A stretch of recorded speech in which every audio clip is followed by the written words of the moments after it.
Gold bullion recovered from a 2.0% plunge early Monday, reversing the first drop through $3,000 per troy ounce since reaching that record price 3 weeks ago in London, as global stock markets continued to tumble after US President Donald Trump and his economic team refused to reconsider the massive trade tariffs they announced last week. Japan's Nikkei 225 sank 7.8% to an 18-month low, while Hong Kong's Hang Seng index plummeted by 13.2%, and mainland China's CSI 300 plunged 7.1%, making its largest one-day drop since last October. European bourses then tumbled more than 5% Monday morning to a 17-month low on the region's Stoxx 600 index, and US stock index futures were sharply lower in early trading as equity markets again took fright at Trump's Liberation Day trade tariffs. Someday, people will realize that tariffs for the United States of America are a very beautiful thing, said Trump on Sunday, calling the policy medicine for the US economy, aimed at reducing cheap imports and boosting domestic manufacturing jobs.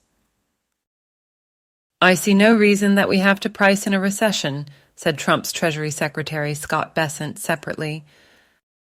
But the odds of the Federal Reserve cutting interest rates in May, seen as just a 1 in 10 chance before Trump's Liberation Day last Wednesday, have now jumped to 1 in 2, according to betting on interest rate futures. Futures on New York's S&P 500 stock index, meantime, fell as much as 4.4%, having already tumbled 9.1% last week, the worst such drop since the onset of the COVID pandemic in 2020, with more than $5 trillion of market cap erased on Thursday and Friday alone. Spot gold for London settlement, in contrast, paired an earlier 2.0% drop to 3-week lows, bouncing to $3,040 per troy ounce after dropping $27 below the $3,000 level before falling back to trade $150 below last Tuesday's all-time London benchmarking high of $3,167. The sharp drop in stock prices triggered margin calls for hedge funds last week, prompting them to sell gold and raise cash, says Bruce Ikemizu, chief director of the Japan Bullion Market Association. "We don't expect the gold sell-off to be prolonged," says Daniel Hines, senior commodity strategist at Australasian bank ANZ.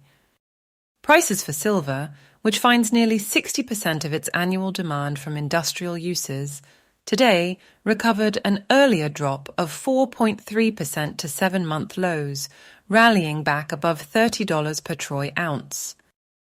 That still put the grey metal at Great Depression-era lows when priced against gold, with the gold-silver ratio trading at 100. Industrially vital copper, meantime, fell another 1.1% after plummeting 14.2% last week, while crude oil slid 3.0% further after sinking 8.9% over the previous 5 sessions. Below $3,000, I believe central bank buying is likely to provide support for gold, says Ikemizu at the JBMA, just like the surge we saw from Thursday's lows.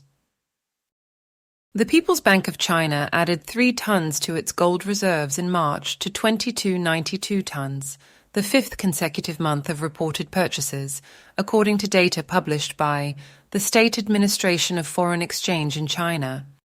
Please like this video and subscribe to our channel.